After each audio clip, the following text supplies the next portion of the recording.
अस्सलाम वालेकुम। मेरा नाम मोहम्मद फ़हीम सैफ़ी है।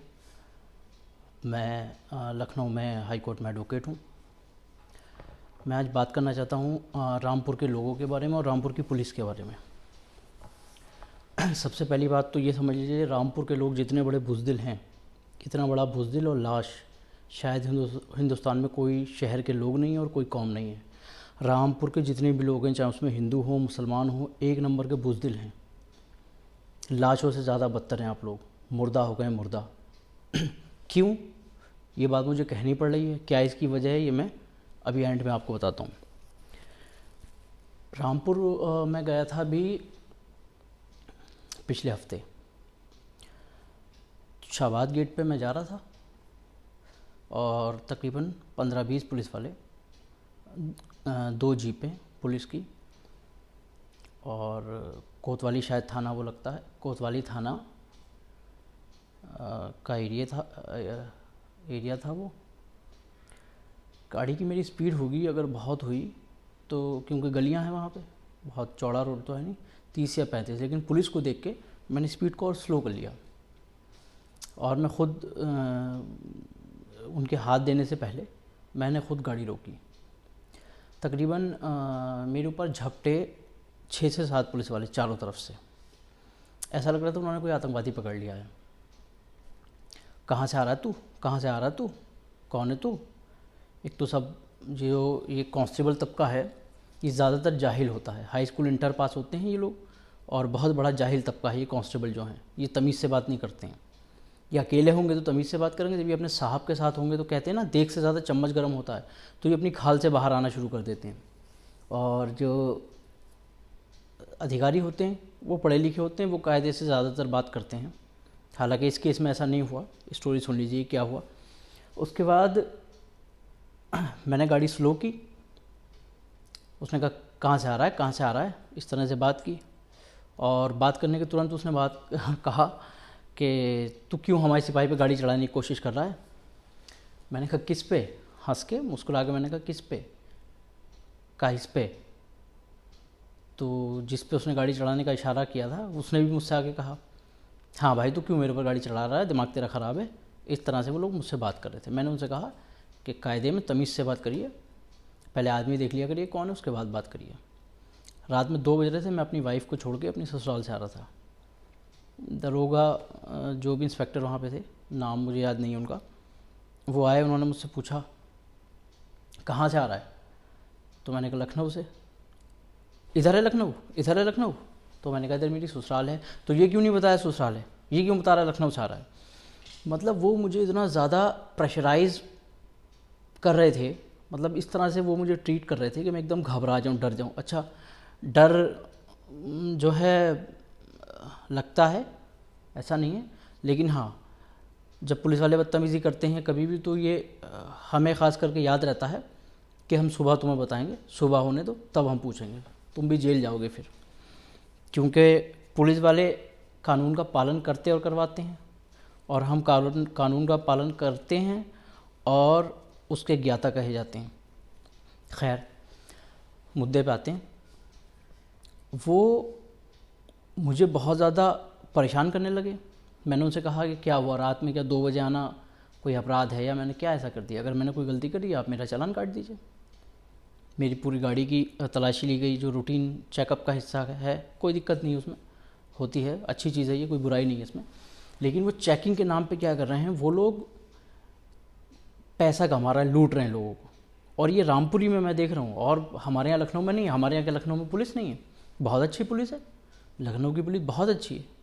अब मोहब्बत हो गई लखनऊ की पुलिस वालों से, जिस कदर बदतमीज़ और जाहिल पुलिस वाले रामपुर में मैंने देखे। तो जो वो लोग प्रेशर कर रहे थे, वो सिर्फ इसलिए कर रहे थे कि मैं घबरा जाऊँ, वो मेरे किसी चीज़ का चालान काटें, फिर सौदाबाजी हो, और उसके बाद कुछ मैं उनको पैसा दूँ।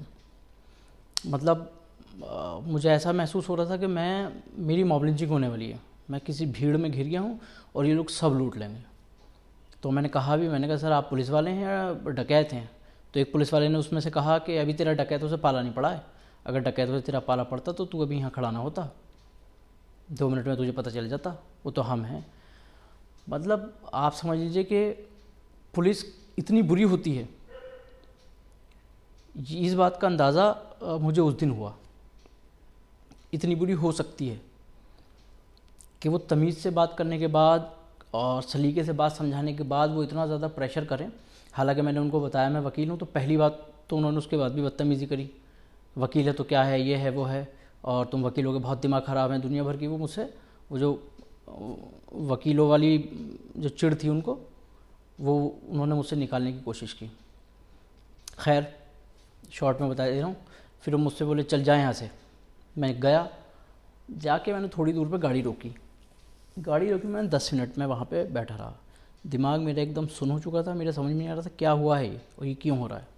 फिर मैं जो मेरा घर है मैं वहाँ तक पहुँचा। वहाँ मैं फिर 5-7 मिनट गाड़ी में बैठा रहा, सोचने लगा यार क्या करूँ, रात में अकेला हूँ, कोई फ़ोन उठाएगा नहीं उठाएगा, ये इधर 35-40 पुलिस वाले हैं, ऐसा ना हो लाठी चला दें सब सरर मेरा फट जाए। खैर मैंने गाड़ी को घुमाया, मैंने कहा कम से कम मैं सुकून से सो तो जाऊँ। मैंने कहा देखते हैं, अल्लाह मालिक है, जो होगा देखा जाएगा, अब देख ही लें क्या है ये। मैंने गाड़ी को घुमाया, मैं वापस गया। मैंने कहा बहुत तमीज़ से बहुत इज़्ज़त से पेश आया। मैंने कहा सर अभी आप ये कह रहे थे जब मैं गाड़ी में बैठ रहा था कि अभी तो मैं इसकी गाड़ी सीज़ कर देता, इसकी अकल ठिकाने आ जाती। तो मैंने कहा ये बताइए आपने गाड़ी क्यों नहीं सीज़ करी है मेरी? अगर मेरी गाड़ी का कोई पेपर पूरा नहीं है, मैंने कोई अपराध किया है या कोई मैं जुर्म करके आ रहा हूँ, तो आपने मेरा चालान क्यों नहीं किया? और अगर मैंने कोई अपराध नहीं किया है तो आप इतनी बदतमीज़ी से पेश क्यों आ रहे हैं? तो उन्होंने मुझसे कहा कि क्या बात है, बता क्या बात है, परेशानी है, कोई दिक्कत है तेरे साथ कोई? तो उसमें से एक पुलिस वाला बोला, मतलब वो लोग मुझे ऐसे ट्रीट कर रहे थे जैसे वो नहीं फिल्मों में दिखाया जाता है, रैगिंग वगैरह होती है, वो इस तरह से मुझे ट्रीट कर रहे थे। तो एक पीछे से पुलिस वाला बोला साहब ये अपनी बीवी से लड़के आया है, जब भी तू इतनी रात में ससुराल से ये जा रहा है कहीं। एक बोला अरे सर ये पागल है, ये स्ट्रेस में है। तो दरोगा जी ने मुझसे कहा क्या हुआ स्ट्रेस में? खैर दरोगा जी फिर अच्छे से मुझसे बात करने लगे, बहुत लाइट बहुत प्यार से, कि तू हमारा ज़िला भाई है, मैं भी लखनऊ से ही हूँ, और जा घर जा, अगर रहने की कोई दिक्कत हो, खाने पीने की दिक्कत हो तो मुझे बता, मैं इंतज़ाम करता हूँ। मैंने कहा नहीं दिक्कत नहीं है, बस ये आपने नींद हराम कर दी, आपने मुझसे बदतमीज़ी कैसे करी? तो उन्होंने सफाई जो देनी थी उन्हें दी कि नहीं बदतमीज़ी नहीं करी, और रात है बेरात है, दुनिया भर की बात है। खैर इससे 2 महीने पहले मैं केमरी रूट से रामपुर आ रहा था, इत्तेफाक से मेरे साथ मेरी फैमिली भी थी। रात के 2 बज रहे थे। अब रात के 2 ही क्यों बजते हैं ये भी सुन लीजिए। अक्सर मैं रामपुर, मेरा जाना शादियों में ही होता है, और शादियों में जाहिर सी बात है लेट होते ही आदमी। अच्छा कोई नियम का मैंने उल्लंघन नहीं किया, कोरोना उस टाइम भी नहीं था, और ये जो लेट नाइट वाला कर्फ्यू ये भी ख़त्म हो चुका था। तो मैं अपनी फैमिली के साथ जा रहा था। इतने में चमरवे पे एक गांव पड़ता है चमरवा, उस पर पुलिस वाले बैरिकेटिंग लगाए हुए थे। बैरिकेटिंग के पास मैंने गाड़ी रोकी, फिर वही जो मेरे साथ उस दिन मैंने बताया शबाद गेट पे हुआ, फिर मेरे साथ वही चीज़ हुई थी कि पुलिस वालों ने मुझसे कहा कि गाड़ी चढ़ाएगा, पुलिस वाले पे गाड़ी चढ़ाएगा, और ये कह के वो मेरे ऊपर झपटने लगे। खैर मैंने अपना फ़ौरन कार्ड दिखाया उनसे, और मैंने उनसे कहा तमीज़ से बात करो।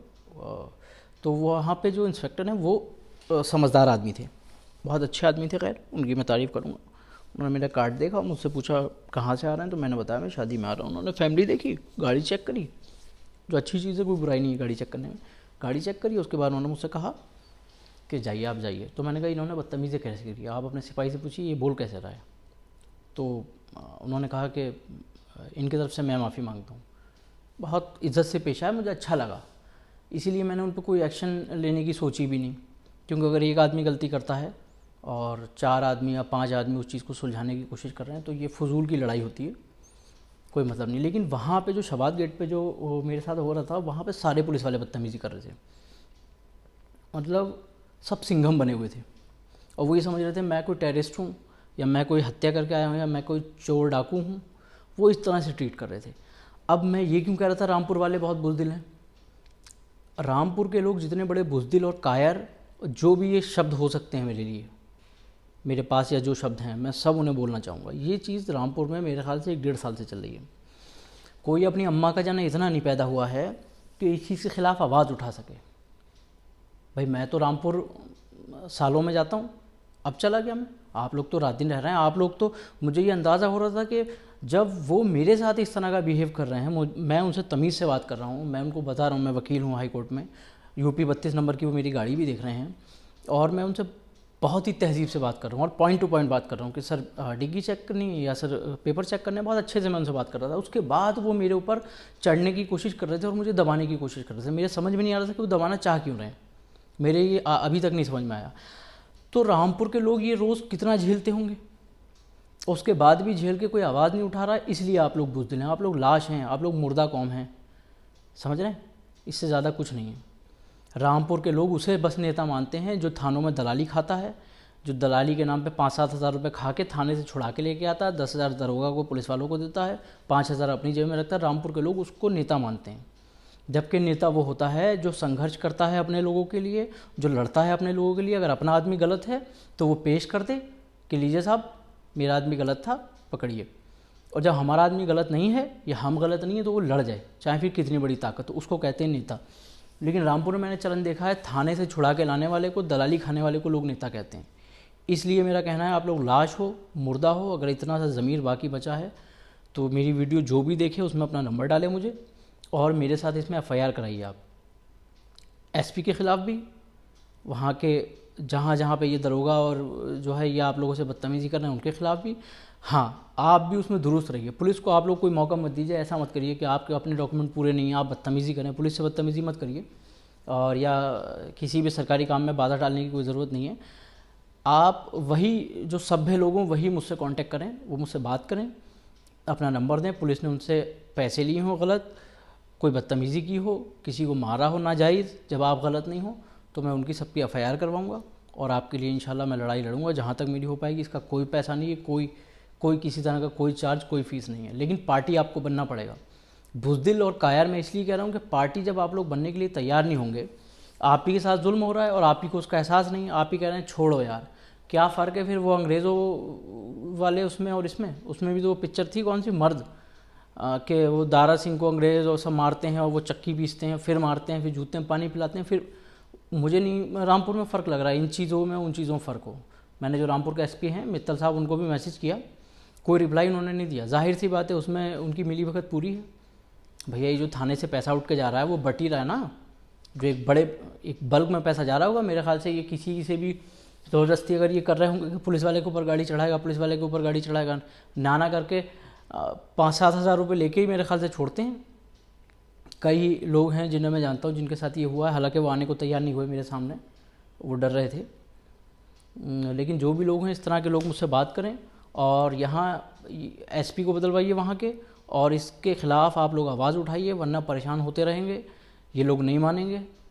मतलब आप गलत भी नहीं होंगे तब भी ये लोग नहीं मानेंगे, जिस हिसाब से ये लोग बदतमीज़ी कर रहे हैं। और मैं कह रहा हूँ आपका वो कुछ नहीं बिगाड़ रहे हैं, बदतमीज़ी तो कर रहे हैं। क्या ज़मीर मर गया है आपका? ये तू तड़ाक बोलना है।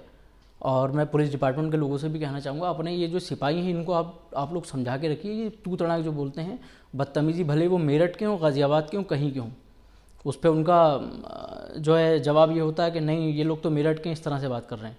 मेरठ के क्या हमारे लोग नहीं क्या? कौन नहीं है? जाट जो है जानने वाले दोस्त रिश्तेदार हमारे वहाँ पे, गुजर जानने वाले, कौन जानने वाले नहीं, सब ने, ठीक है। तो इस तरह से बात थोड़ी करते हैं।